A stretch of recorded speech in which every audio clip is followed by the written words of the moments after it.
에스겔서 23장 36절부터 끝절까지 말씀입니다. 구약성경 1186페이지 에스겔서 23장 36절부터 끝절까지 말씀 우리 한 목소리로 같이 봉독하겠습니다. 여호와께서 또 내게 이르시되 인자야 내가 오홀라와 오홀리바를 심판하려느냐 그러면 그 가증한 일을 그들에게 말하라. 그들이 행음하였으며 피를 손에 묻혔으며 또 그 우상과 행음하며 내게 낳아준 자식들을 우상 위에 하여 화제로 살랐으며 이 외에도 그들이 내게 행한 것이 있나니 당일에 내 성소를 더럽히며 내 안식일을 범하였도다. 그들이 자녀를 죽여 그 우상에게 드린 그날에 내 성소에 들어와서 더럽혔으되 그들이 내 성전 가운데서 그렇게 행하였으며 또 사절을 먼 곳에 보내 사람을 불러오게 하고 그들이 오매 그들을 위하여 목욕하며 눈썹을 그리며 스스로 단장하고 화려한 자리에 앉아 앞에 상을 차리고 내 향과 기름을 그 위에 놓고 그 무리와 편히 짓거리고 즐겼으며 또 광야에서 잡류와 술 취한 사람을 청하여 오매 그들이 팔찌를 그 손목에 끼우고 아름다운 관을 그 머리에 씌웠도다. 내가 음행으로 쇠한 여인을 가리켜 말하노라. 그가 그래도 그들과 피차 행음하는도다. 그들이 그에게 나오기를 기생에게 나옴같이 음란한 여인 오홀리바에게 나왔은즉 의인이 간통한 여자들을 재판함같이 재판하며 피를 흘린 여인을 재판함같이 재판하리니 그들은 간통한 여자들이요 또 피가 그 손에 묻었음이라. 주 여호와께서 이같이 말씀하셨느니라. 그들에게 무리를 올려보내 그들이 공포와 약탈을 당하게 하라. 무리가 그들을 돌로 치며 칼로 죽이고 그 자녀도 죽이며 그 집들을 불사르리라. 이같이 내가 이 땅에서 음란을 그치게 한즉 모든 여인이 정신을 깨어 너희 음행을 본받지 아니하리라. 그들이 너희 음란으로 너희에게 보응한즉 너희가 모든 우상을 위하던 죄를 담당할지라. 내가 주 여호와인 줄을 너희가 알리라 하시니라. 아멘. 하나님께서는 지난 시간에 우리가 살펴본 것처럼 에스겔서 22장 말씀을 통해서 남유다를 상징하는 예루살렘 성의 현재 상태를 크게 세 가지로 말씀을 하셨습니다. 하나는 하나님께서 말씀하신 것 하나는 예루살렘이 이방 나라인 아수르 제국과 똑같이 피의 성읍이라고 불리워졌다라고 하는 것이죠. 예루살렘이라고 하는 이 말은 평화의 성읍이라고 하는 그런 의미를 가지고 있습니다. 그러나 그곳에는 평화가 없었습니다. 하나님의 성품을 닮아서 정의와 공의를 행하며 사랑이 실천돼야 할 곳인 평화의 도성인 예루살렘에는 미움과 시기, 다툼과 착취, 힘이 지배하는 세상, 권력으로 억압하는 세상, 자신의 유익을 위해서 사람을 살해하는 것도 마다하지 않는 그런 곳이 되었습니다. 하나님께서는 그들 가운데 무엇이 있었는지, 내 가운데 무엇이 있었고, 내 가운데 무엇이 있었고 말씀하시는데 사실 차마 입에 담을 수도 없을 만큼 그렇게 참 죄악된 그런 것들이 지적되고 있지요. 둘째로 하나님께서 예루살렘에 대해서 말씀하신 것은 우상을 만들어 섬김으로써 스스로 더럽히고 스스로 하나님의 백성됨을 포기하는 배은망덕을 행했다라고 말씀하십니다. 그리고 셋째로 하나님께서는 하나님 앞에 보배롭고 보석과 같은 존귀한 존재여야 할 예루살렘이 이제는 아무짝에도 쓸모없는 존재들이 되었다라고 말씀하십니다. 마치 광산에서 캐낸 광석에서 은이나 노시나 쇠나 납이나 주석 같은 것을 추출해내기 위해서 풀무불 속에 넣고서 달궈서 그 보석들을 따로 빼내고 그 금속들을 따로 빼내고 남으면 찌꺼기가 남게 되죠. 아무짝에도 없는 그런 쓸모가 없는 그런 찌꺼기가 남게 되는데 바로 그렇게 찌꺼기로 버려져야 할 것처럼 이스라엘 백성들이 되어졌다라고 이야기를 하셨습니다. 그런데 이 현상이 어떤 특정한 그런 위치에 있는 사람들에게만 해당되는 것이 아니라 왕서부터 왕자들 그리고 제사장들 고관들, 선지자들, 심지어는 일반 백성에게까지 아무도 그런 것에서부터 예외되지 않을 만큼 총체적으로 부패했다. 총체적으로 어두운 세상이었다. 그것이 지난주에 저희들이 살펴보았던 그런 말씀인 것입니다. 그래서 그 시대에 한 명의 의인을 하나님께서 찾고자 하셨지만 찾지 못했다. 마치 예레미야 선지자에게 말씀하셨던 것처럼 너희가 예루살렘을 빨리 달리면서 한번 찾아봐라. 정말 선을 행하는 사람이 있는지 한번 찾아봐라. 그런데 찾지 못했다고 하는 그 이야기처럼 에스겔서 22장 30절 31절은 이렇게 말씀하는 것입니다. 이 땅을 위하여 성을 쌓으며 성 무너진 데를 막았어서 나로 하여금 멸하지 못할 사람을 내가 그 가운데서 찾다가 찾지 못하였으므로 내가 내 분노를 그들 위에 쏟으며 내 진노의 불로 멸하여 그들 행위대로 그들 머리에 보응하였느니라. 한 명을 찾지 못해서 결국 망하게 되었다라고 말씀하시는 것입니다. 그러고 나서 이제 23장에 와서 하나님께서 다루시는 것은 이스라엘 백성들의 영적 간음입니다. 하나님께서는 이스라엘 백성들 특별히 두 나라로 분류되어 있죠. 북이스라엘과 남유다로 분리되어 있는 그 나라들을 한 음행하는 여인, 마치 창기처럼 그렇게 음행하는 여인으로 그렇게 비유를 하십니다. 에스겔서 23장 1절로 4절 말씀인데 우리 한번 같이 읽어보십시다. 23장 1절로 4절 말씀입니다. 같이 읽습니다. 또 여호와의 말씀이 내게 임하여 이르시되 인자야 두 여인이 있었으니 한 어머니의 딸이라. 그들이 애굽에서 행음하되 어렸을 때에 행음하여 그들의 유방이 눌리며 그 처녀의 가슴이 어루만져졌나니 그 이름이 형은 오홀라요 아우는 오홀리바라. 그들이 내게 속하여 자녀를 낳았나니 그 이름으로 말하면 오홀라는 사마리아요 오홀리바는 예루살렘이니라. 하나님께서는 두 여인이 있었는데 그들은 한 어머니의 딸이었다라고 말씀합니다. 무슨 얘기입니까? 뿌리가 같은 뿌리에서 나왔다. 누가요? 사마리아라고 그렇게 예표되고 있는 북이스라엘과 예루살렘이라고 예표되고 있는 남유다가 같은 뿌리에서 나왔다. 그렇게 얘기하는 것입니다. 맞죠? 애굽으로부터 그들이 이제 출애굽해서 가나안 땅에 정착을 하게 되고 그곳에서 한 나라를 세우게 되는데 사울이 먼저 왕이 되죠. 그리고 그 뒤를 이어서 다윗이 왕이 되고 다윗의 아들 르호보암 때에 북이스라엘과 남유다로 갈라지게 되죠. 그래서 여로보암이 북이스라엘 일대 왕이 되고 그리고 이쪽은 이제 다윗의 자손들이 다스리는 그런 일들이 있었지 않습니까? 바로 그 이야기를 하시는 것입니다. 그래서 하나님은 애굽에서부터 그 이야기를 시작하시는 거죠.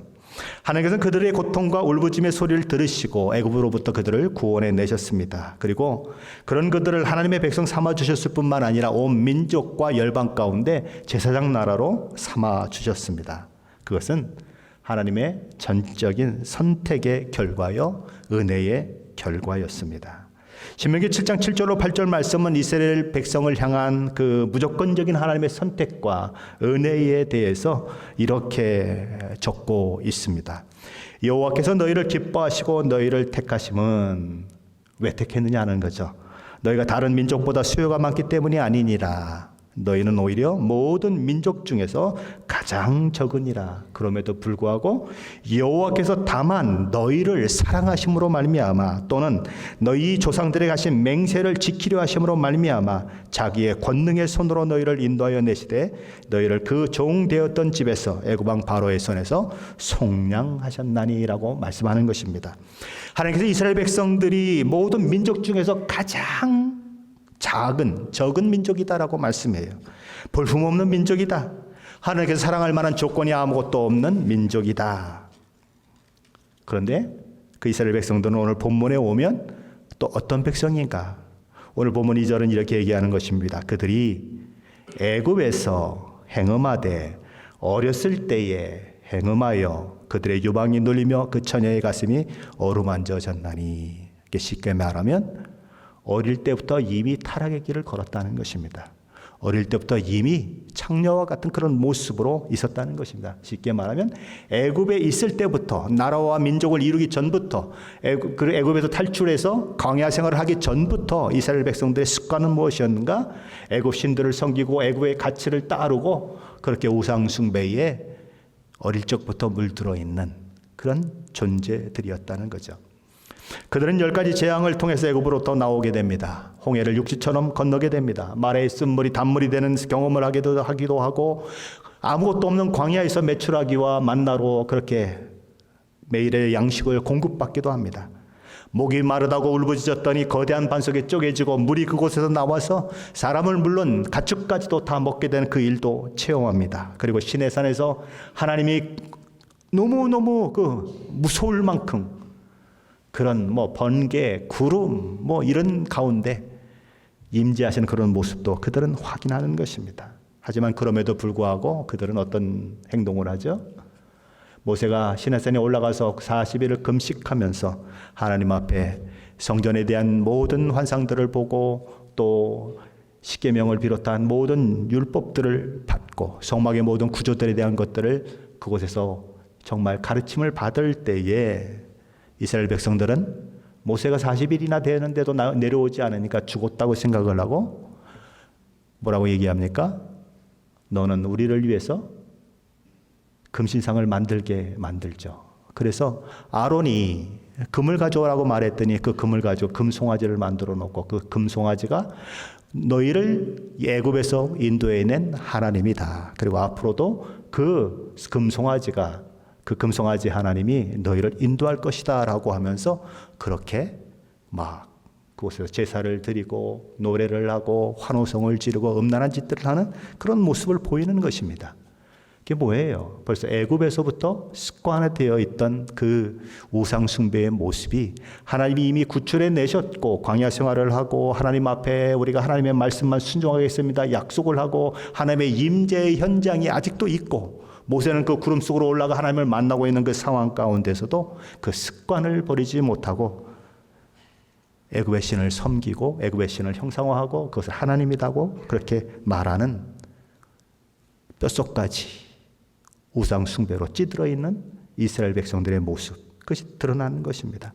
다시 말하면 하나님이 선택할 이유가 없어요. 사랑하실 이유도 없습니다. 적과 꿀이 흐르는 가나안 땅으로 인도해야 할 이유도 이스라엘 백성들에게는 전혀 없었다는 것입니다. 그러나 하나님은 그들에게 은혜를 베푸셨고 그들을 출애굽시켜서 가나안 땅에 정착하게 하셨고 그곳에서 나라를 이루게 하셨습니다. 그리고 그 나라가 둘로 갈라지고 북이스라엘과 남유다가 되었는데 북이스라엘을 향해서는 오홀라라고 하나님께서 말씀하시고 남유다를 향해서는 오홀리바다라고 그렇게 이름을 부르시는 것입니다. 근데 하나님은 왜 북이스라엘이라고 부르든지 남유다라고 부르든지 아니면 그냥 차라리 그 북이스라엘의 수도 사마리아라고 부르든지 아니면 남유다의 수도 예루살렘이라고 부르면 되실 텐데 굳이 이름을 붙였을까요? 이 이름의 뜻 때문에 그렇습니다. 오홀라나 오홀리바라고 하는 그 말, 두 말 중에 들어가는 말이 뭐냐면 오홀이라고 하는 말이죠. 근데 이 오홀은 오헬이라고 하는 그 단어에서 그렇게 온 단어인 것입니다. 이 오헬이라고 하는 단어는 성막 또는 장막이라고 하는 뜻을 가지고 있습니다. 그러니까 이스라엘을 상징한 북이스라엘을 상징하는 여인 오홀라라고 하는 뜻은 그녀의 장막이라는 뜻이에요. 보통 나라나 배나 이런 것들을 이렇게 이렇게 여성 대명사로 표시하는 것처럼 이 나라를 지금 여성으로 표시하고 있는 것입니다. 남유다를 상징하는 오홀리바는 내 장막이 그녀 속에 있다, 그녀 가운데 있다라고 하는 뜻입니다. 그러니까 북이스라엘은 그냥 그녀의 장막이라는 뜻을 가지고 있어 오홀라는. 그런데 남유다를 상징하는 오홀리바는 내 장막이 누구의 장막이니까 하나님의 장막이 그녀 가운데 있다라고 하는 뜻을 가지고 있습니다. 무슨 얘기냐면 북이스라엘은 하나님의 임재의 상징인 예루살렘 성전이 없었지만 남유다에는 하나님의 임재의 상징인 예루살렘 성전이 있었습니다. 그 임재의 상징인 예루살렘 성전에는 하나님께서 임재해 계시고 내가 너희와 함께 하고 있다고 하는 그 사실을 늘 그렇게 가르쳐주는 그것이 있었죠. 바로 그것입니다. 하나님이 머무시는 성전이 있는 곳이 어딘가? 남유다. 그래서 그들의 이름을 오홀리바다, 내 장막이 그녀들 가운데 있다. 그런 것이죠. 바로 그 얘기를 하고 있는 것입니다. 어떠십니까? 저와 여러분 가운데는 하나님이 머무시는 성전이 있으십니까? 임마누엘의 하나님께서 저와 여러분 안에 있으십니까? 확신하십니까? 하나님께서 예수 믿고 하나님 자녀가 되어 있는 저와 여러분의 심령 속에 성령 하나님께서 거하시게 하심으로써 저와 여러분의 구원을 확실하게 보증하셨다. 말씀하세요. 보증으로 성령 하나님을 우리에게 주셨다라고 말씀하세요. 성령 하나님이 우리에게 보증으로 주었다고 하는 것은 그 보증이 확실하다는 것입니다. 구원이 확실하게 이루어진다는 거예요. 그러게 우리 마음을 가리켜서 하나님의 거룩한 성전이라고 말씀하십니다. 성령 하나님이 자정에 계신 거룩한 성전이 바로 우리 마음이다, 그것이죠. 성부 하나님께서는 성령 하나님 안에서 우리 안에 거하십니다. 성자 하나님도 성령 하나님 안에서 우리 안에 거하십니다. 왜요? 세 분은 삼위일체 하나님이시기 때문에 결국 성부, 성자, 성령 하나님이 우리 안에 다 거하시는 것입니다. 그러기에 우리의 거듭난 심령은 하나님께서 거주하시는 거룩한 성전이다라고 이야기하는 것입니다. 그러기에 우리는 매일매일 힘써야 하는 것이 무엇입니까? 그 하나님께서 내재하고 계신 우리의 심령을 정결하게 하고 거룩하게 하는 것이 필요한 것입니다. 그런데 종종 우리는 그걸 잊어버려요. 성령 하나님 우리 안에 계신다고 하는 것을 자꾸 잊어버리는 것입니다. 우리가 얼마나 거룩한 존재인지를 자꾸 잊어버리고 우리의 마음을 욕심으로 채우고 우상으로 채우고 온갖 더러운 것들로 채우는 것입니다. 그런데 그렇게 하면 안 된다는 것입니다. 지금 오홀리바 또는 오홀라를 통해서 하나님께서 말씀하고자 하시는 것이 더럽혀진 것, 그걸 얘기하고 계시는 거거든요. 오홀라가 망하고 오홀리바가 왜 망했는가? 내 장막이 그녀 가운데 있다라고 하는 오홀리바가 왜 망했는가? 하나님 앞에 더럽고 추악하고 음란하고 그랬기 때문이다라고 말씀하시는 것입니다. 그러기에 사도 바울은 고린도전서 3장 16절 17절에서 이런 경고의 말씀을 하고 있죠. 너희가 하나님의 성전인 것과 하나님의 성령이 너희 안에 계신 것을 알지 못하느냐? 누구든지 하나님의 성전을 더럽히면 하나님이 그 사람을 멸하시리라. 하나님의 성전은 거룩하니 너희도 그러하니라. 그 말씀을 하고 있는 것입니다. 북이스라엘과 남유다가 망하는 이유는 다른 데 있지 않습니다. 마땅히 하나님만 섬겨야 할 하나님의 백성들이 하나님을 버리고 다른 신, 다른 우상을 섬겼기 때문이고, 마땅히 하나님을 닮아야 할 하나님의 백성들이 세상을 닮고 세상만도 못한 삶을 살았기 때문입니다. 하나님께서는 그런 북이스라엘과 남유다의 죄악을 오홀라와 오홀리바라고 하는 별칭을 사용해서 지적하고 계신 것이 오늘 본문인 것입니다. 하나님께서는 먼저 언니인 오홀라에 대해서 말씀하십니다. 왜 북이스라엘이 언니로 불릴까요? 왜 오홀라가 언니라고 얘기할까요?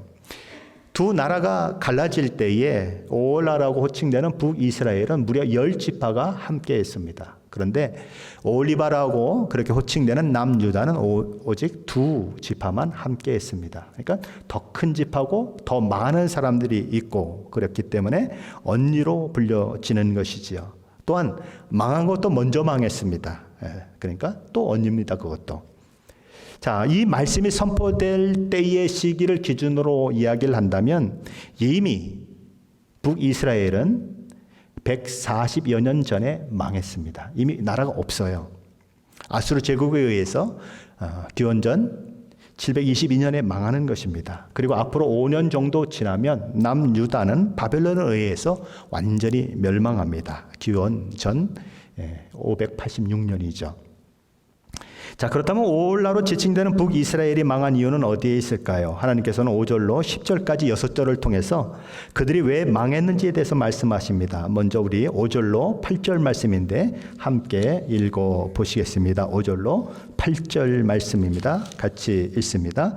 오홀라가 내게 속하였을 때에 행음하여 그가 연애하는 자 곧 그의 이웃 아수르 사람을 사모하였나니 그들은 다 자색 옷을 입은 고관과 감독이요 준수한 청년이요 말타는 자들이라. 그가 아수르 사람들 가운데에 잘생긴 그 모든 자들과 행음하고 누구를 연애하든지 그들의 모든 우상으로 자신을 더럽혔으며 그가 젊었을 때에 애굽 사람과 동침하며 그 처녀의 가슴이 어루만져졌으며 그의 몸에 음란을 쏟음을 당한 바 되었더니 그가 그때부터 행음함을 맞이 아니하였느니라. 아수르 제국은 당대 최고의 권력을 가진 세계를 제패한 그런 제국이었습니다. 오호라라고 불리우는 북이스라엘은 그들을 사모하게 되죠. 그들이 입은 왕이나 귀족들이 입는 품위와 기품이 넘치는 자색옷, 그들의 부러움의 대상이었습니다. 높은 지위에 있는 고관들과 감독들, 부러움의 대상이었습니다. 히스기야가 남유다의 왕으로 있을 때에 이 사네립이 쳐들어와서 한다는 얘기가, 그의 랍사게라고 하는 그 부하가 한다는 얘기가 뭡니까? 니네들 중에 우리가 말을 몇천 표를 주면 말살자를 낼 수 있겠느냐? 니네들이 뭐가 있고 그런다고 니네들이 우리 장군 하나를 이길 수 있겠느냐? 그러고 막 조롱하고 하는 그런 모습이 있지 않습니까? 사모하는 것입니다.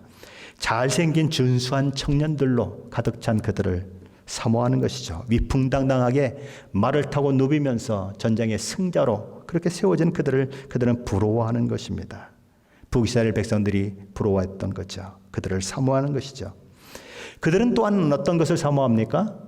그들이 그렇게 강대국이 된 것은, 이스라엘을 이길 수 있는 것은 그들의 신 때문이라고 그들은 생각하는 것입니다. 그들의 신이 우리가 믿는 신보다 더 강하기 때문에 그런 일들이 일어났다고 생각하며 아수르 신을 숭배하는 그 일들까지도 그들은 하게 되는 것입니다. 쉽게 말하면 그들은 아수르처럼 되고 싶은 거죠. 아수르처럼 성공하고 싶은 것입니다. 아수르처럼 많은 것을 누리고 싶은 것입니다. 아수르처럼 힘을, 권력을 휘두르고 싶은 거죠. 아수르처럼 세상을 호령하고 싶은 것입니다. 어쩌면 저와 여러분의 모습이 아닐까요? 예수를 믿는데 예수 믿는 것 하나로 만족하지가 않아요. 잘 나간다는 사람들, 세상적으로 돈 많이 버는 사람들, 부유한 사람들, 자식들이 잘된 사람들 보면 굉장히 부러움이 속에 일어나고, 나도 어떻게 하면 저렇게 될 수 있을까 하는 마음들이 우리 가운데 있지 않습니까? 바로 지금 북이스라엘도 그랬다는 것입니다. 하나님 한 분으로 만족하지 못하는 거예요. 오홀라라고 하는 이 여인은 이미 영적인 하나님을 남편으로 둔, 쉽게 말하면 결혼한 여인입니다. 그런데 그는 처녀 때부터 음란한 짓을 행하더니 결혼하고 나서도 그 음란한 짓을 버리지 않았다. 오홀라는 하나님 앞에 정결한 아내로 살아가야 하는데 하나님을 버리고 다른 남자인 아수르와 놀아나는 것입니다. 아수르의 신을 섬기는 것입니다. 그래서 그 결과는 어떻게 됩니까? 아이러니하게도 북이스라엘이 그렇게 사모하고 놀아났던 아수르에 의해서 멸망당했다는 거죠. 이 사탄의 전략입니다. 마치 미끼를 던지듯이 미끼를 딱 물면 너무 맛있고 보이고 해서 미끼를 딱 물면 그 다음부터 죽음을 향해 가게 만드는 것이 사탄의 전략이에요. 우리의 마음을 끌고 우리의 시선을 끌고 그래서 우리를 그렇게 죽음으로 이끄는 것이 사탄의 전략이래요. 처음에는 아주 근사하게 다가오는 것입니다. 아주 멋지게 다가오죠. 그런데 한번 딱 물면 결국 망하게 되는 것처럼 아수르하고 그렇게 놀아나는데, 그렇게 애인이었던 아수르가, 쉽게 말하면 애인이었던 아수르가 자기를 멸망시키는, 죽이는 그 일들을 하게 되었다는 거죠. 9절 10절의 내용이 그것입니다. 우리 한번 같이 읽어봅니다. 같이 읽습니다. 그러므로 내가 그를 그의 정든 자 곧 그가 연애하는 아수르 사람의 손에 넘겼더니 그들이 그의 하체를 드러내고 그의 자녀를 빼앗으며 칼로 그를 죽여 여인들에게 이야기거리가 되게 하였나니 이는 그들이 그에게 심판을 행함이니라. 그 일이 불과 약 140여 년 전에 일어났습니다. 음란한 여인처럼 하나님을 버리고 이방 세력을 의지하며 이방신을 섬겼던 북이스라엘은 그렇게 자기들이 사모하고 정을 통했던 아수르 제국에 의해서 기원전 722년에 완전히 망하는 것입니다. 그런데 문제가 하나 또 있는 것입니다. 언니 오홀라가 그렇게 처참한 결말을 맞이하는 것을 보고 있는 동생이 있는 것입니다. 남유다죠. 오홀리바라고 불리우는 이 동생이 있는데, 이 동생이 그 역사적 사실, 하나님을 제대로 섬기지 않았다가 결국 망한 언니의 그 모습을 보면서도 전혀 감각이 없는 것입니다. 역사적인 그 사실 앞에, 그들의 멸망 앞에 이런 말씀이 있죠. 우리 한자 성어 중에 타산지석으로 삼는다. 그죠? 그런 것들을 이렇게 우리가 좀 생각하면서 내가 어떻게 현명한 판단을 해야 하는가 하는 것들을 생각을 해야 되는데 그러지 못하는 것입니다. 오히려 그들보다 더 음란하게 행하더라. 오늘 11절 말씀입니다. 같이 보십니다. 그 아우 오홀리바가 이것을 보고도 그의 형보다 음욕을 더하며 그의 형의 간음함보다 그 간음이 더 심함으로 그의 형보다 더 부패하여졌느니라. 오홀리바 역시 오홀라와 마찬가지로 아수르 사람들을 사모했다라고 얘기합니다. 그들은 마치 창녀처럼 놀아났다. 오홀리바의 눈길을 사로잡은 것은 언니 오홀라의 눈길을 사로잡은 것과 동일했다. 10절은 그래서 이렇게 얘기하는 것입니다.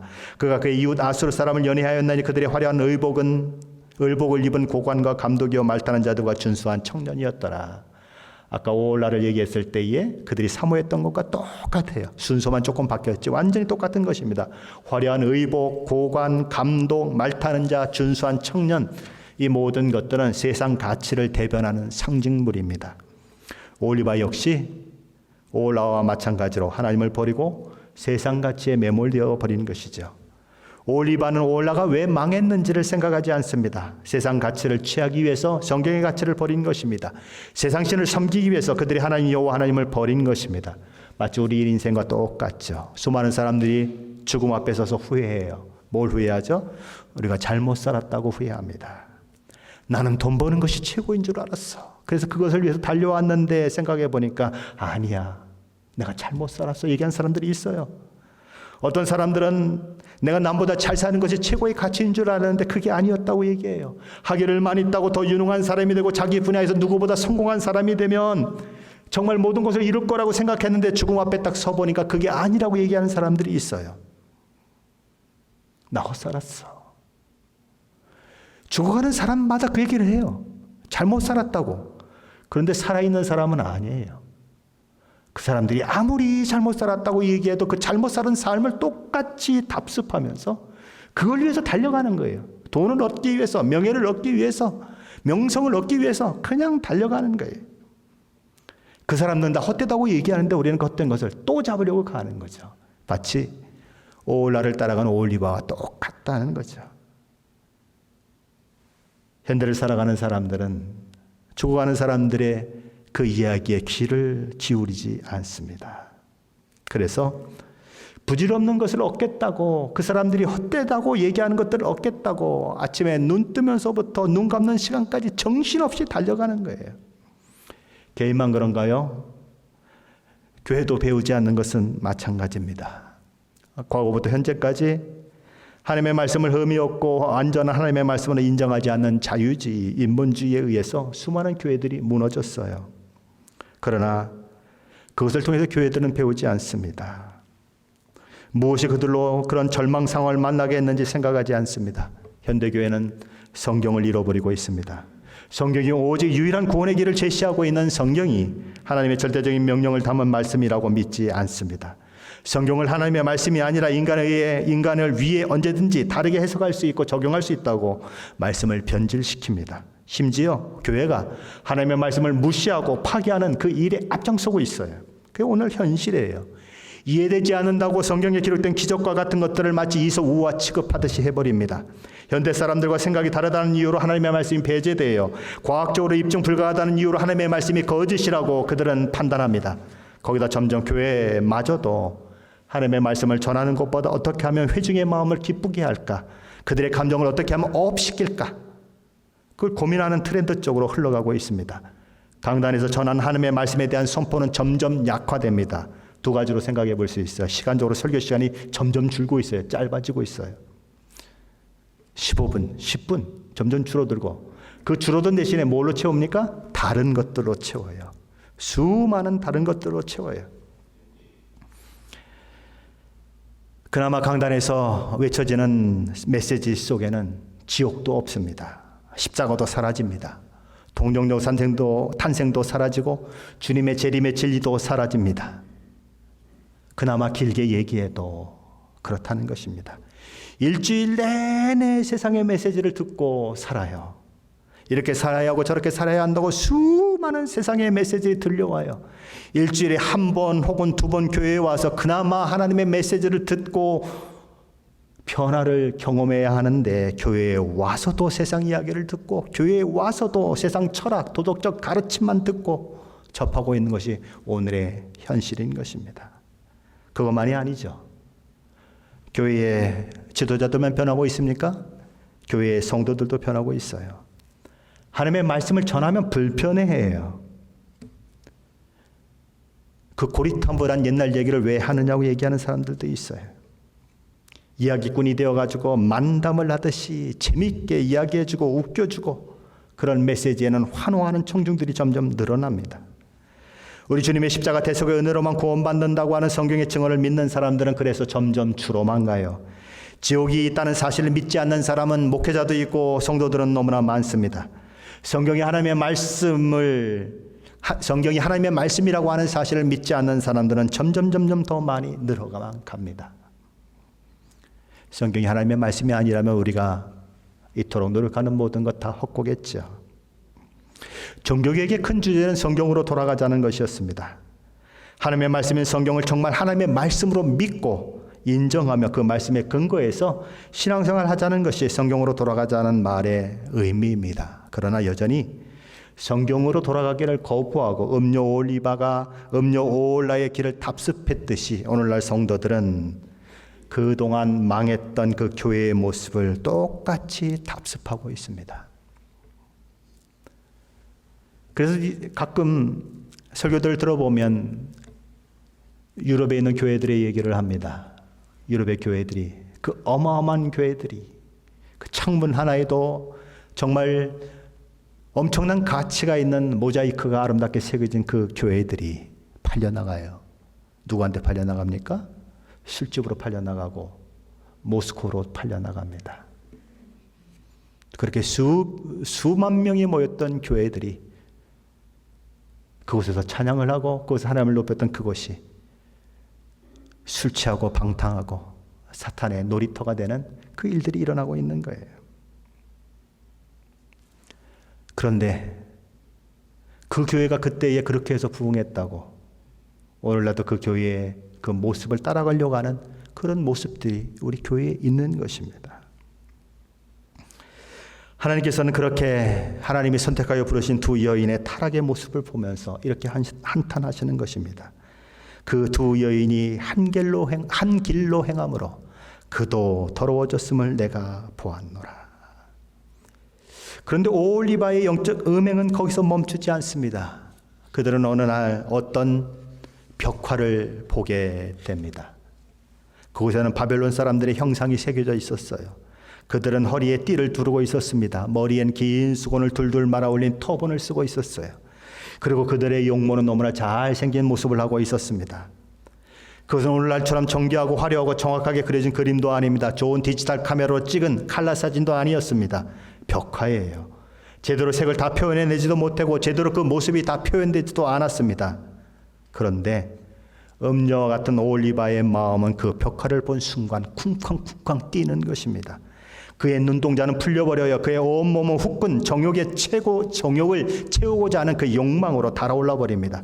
아직 만나보지도 않았어요. 그러나 사진만 보고 그 벽화만 보고도 온통 마음을 빼앗겨버린 오올리바는 바벨론 사람들을 사랑하게 되고 그들에게 사신을 보내서 그들을 오게 만드는 것입니다. 자기 집으로 끌어들여요. 그리고 그들과 격렬한 정사를 즐기는 것입니다. 남편이 있는 유부녀로서 도무지 할 수 없는 짓을 해버리는 거죠. 하나님께서는 영적인 아내된 오올리바 남유다의 그런 모습을 다 지켜보고 계셨다라고 말씀하십니다. 만일 사랑하는 아내가 이웃 남자와 격렬한 정사를 나누는 장면을 현장에서 직접 확인한 남편이 있다면 그 남편은 어떨까요? 아마 그야말로 미쳐버리지 않겠습니까? 아마 정신을 다 잃어버리고 무슨 짓을 하는지 모르는 것입니다.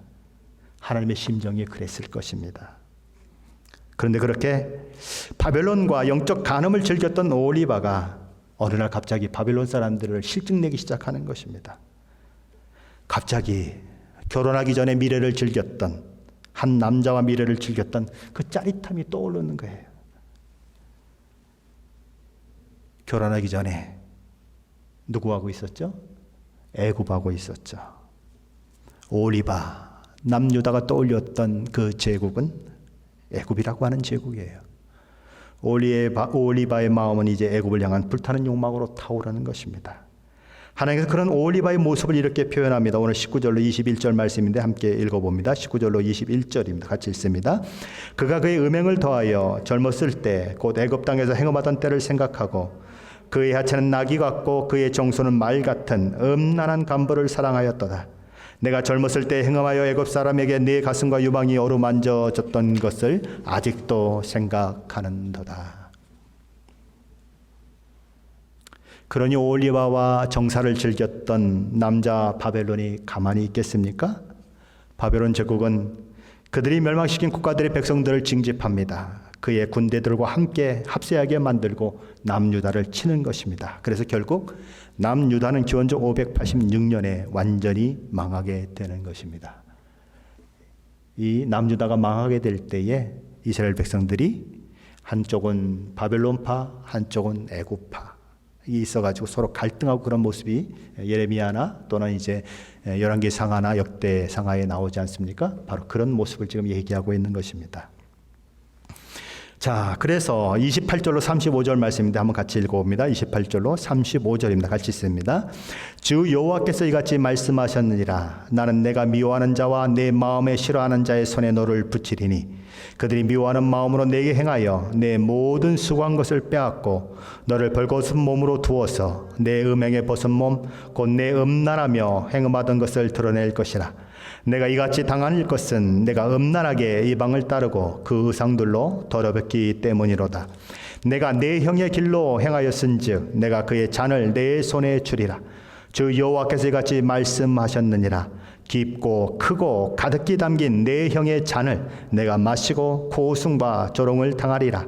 내가 내 형 사마리아의 잔 곧 놀람과 패망의 잔에 넘치게 취하고 근신할지라. 내가 그 잔을 다 기울여 마시고 그 깨어진 조각을 씹으며 내 유방을 꼬집을 것은 내가 이렇게 말하였습니다. 주 여호와의 말씀이니라. 그러므로 주 여호와께서 이같이 말씀하셨느니라. 내가 나를 잊었고 또 나를 내 등 뒤에 버렸은즉 너는 내 음란과 내 음행의 죄를 담당할지니라 하시니라. 오리바는 언니, 형이라고 불리우는 오홀라가 마셨던 진노의 잔, 하나님의 진노의 잔을 마시게 될 것이다. 그리고 진노의 잔을 마시고 나서 그는 어떤 행동을 보입니까? 자기가 음란하게 행했던 일들, 그 음란하게 몸을 내주며 그렇게 바벨론에게, 애굽에게 했던 그 짓들을 생각하면서 자기의 음란하게 된 몸을 꼬집으면서 내가 왜 그랬을까라고 후회하는 그 일들이 일어나게 된다는 것입니다. 하나님을 잊고 하나님을 등 뒤에 버린 결과가 바로 그렇다는 거죠. 하나님께서 하나님의 마음에 합한 다윗으로 말미암아 이어진 남유다 왕국을 가리켜서 오홀리바라고 호칭하고 있습니다. 그 뜻이 무엇이라고 했죠? 내 장막이 그녀 가운데 있다. 하나님께서 거하시는 성전이 그녀 가운데 있다라고 하는 뜻입니다. 그런 그들이 하나님이 거하시는 성전이 없는 오홀라, 그러니까 사마리아의 멸망을 보고도 깨닫지 못하고 그들보다 더 악하고 더러운 백성, 하나님을 알지 못하는 우상 숭배로 물든 백성이 되었다고 하는 것은 하나님께는 큰 충격이었습니다. 우리는 하나님의 임자의 영광이 머무는 성전을 가슴에 담고 사는 자들입니다. 예수를 믿는다고 하는 것은 어떤 것일까요? 예수를 믿는다고 하는 것은 세상의 가치를 쫓던 우리가 하늘의 가치를 쫓는 사람이 되었다는 것입니다. 조금 거칠게 표현하면 세상 가치에 환장하던 저와 여러분이 예수님 가치에 환장하는 사람이 되었다는 거예요. 사도 바울은 갈라디아 6장 14절에서 이렇게 얘기합니다. 그러나 내게는 우리 주 예수 그리스도의 십자가 외에 결코 자랑할 것이 없나니 그리스도로 말미암아 세상이 나를 대하여 십자가에 못 박히고 내가 또한 세상에 대하여 그러하니라. 그러기 그는 빌립보서 3장에서 그리스도 예수를 아는 지식이 가장 고상하다라고 얘기하는 것이죠. 이전에 즐기던 것, 이전에 기쁨이 되던 것, 이전에 꿈꾸던 모든 것들이 다 배설물로 여길 수밖에 없다. 예수 그리스도의 가치가 그만하다라고 얘기하는 거예요. 하나님은 마치 남편이 아내를 사랑하듯이 저와 여러분을 사랑하셨습니다. 남편이 아내를 사랑한다는 것, 아내가 남편을 사랑한다는 것이 무엇이죠? 그것은 독점적인 사랑이에요. 배타적인 사랑입니다. 아무도 그 사이에 끼어들 수 없어요. 그게 부부의 사랑이에요. 하나님은 그렇게 우리를 사랑하셨다는 거죠. 우리는 변덕스러웠어요. 늘 하나님 앞에 변덕스럽게 행동했어요. 그런데 하나님은 언제나 신실하셨습니다. 끝까지 우리를 붙들어 주셨어요. 하나님께서 그렇게 우리에게 대해서 신실하신 것처럼 저와 여러분은 하나님께 신실해야 합니다. 독생자 아들 예수 그리스도를 내어주신 그 하나님의 사랑에 늘 거하면서 그 십자가의 사랑을 늘 마음에 새기면서 하나님 한 분만을 향한 사랑으로 믿음의 삶을 살아내고 하나님의 뜻을 이 땅 가운데 이루어가는 그 일들이 저와 여러분 가운데 있어야 하는 것입니다. 하나님이 어떻게 저와 여러분을 사랑하셨는가? 어떻게 하나님이 우리를 사랑하시는 그 사랑의 모습을 보이셨는가? 우리는 그것을 십자가에 달린 예수 그리스도를 통해서 보게 되는 것입니다. 하나님의 사랑이 얼마나 큰가? 아들을 십자가에 매어 다셨다면 하나님 당신 자신이 십자가에 달린 것보다 더 큰 희생을 하신 거예요. 저와 여러분이 아들을 십자가에 못 박겠습니까? 아니면 여러분이 십자가에 못 박히겠습니까? 어느 부모가 아들을 십자가에 못 박겠다고 하겠습니까? 내가 차라리 못 박히는 게 낫죠. 하나님은 그 마음으로 저와 여러분을 사랑하셨어요. 오직 저와 여러분 한 사람을 사랑하는 것처럼 그렇게 올인하셨어요. 그러므로 하나님 우리에게 다른 것 생각하지 말라고 하시는 것입니다. 내가 너희를 사랑한 것처럼 나를 사랑해라. 나를 사랑하는 자에게는 내가 하늘의 복과 은혜를 베풀어 주고 내가 약속한 모든 것을 너에게 허락하겠다. 나를 택하는 것이 사는 길이고 나를 택하는 것이 생명의 길이고 나를 따라오는 것이 복을 누리는 길이다라고 말씀하시는 거예요. 하나님이 무엇이 저와 여러분의 사랑을 받는다고 하나님이 뭐 부자 되시겠습니까? 하나님이 뭐 더 크신 하나님이 되시겠습니까? 저와 여러분의 사랑이 없어도 하나님만 하나님이세요. 하나님이 저와 여러분에게 하나님을 사랑하라고 하는 것은 사실상 저와 여러분을 위해서 그러는 거예요. 하나님을 사랑하십시다. 하나님 앞에 순종하는 사람이 되십시다. 같이 기도합니다.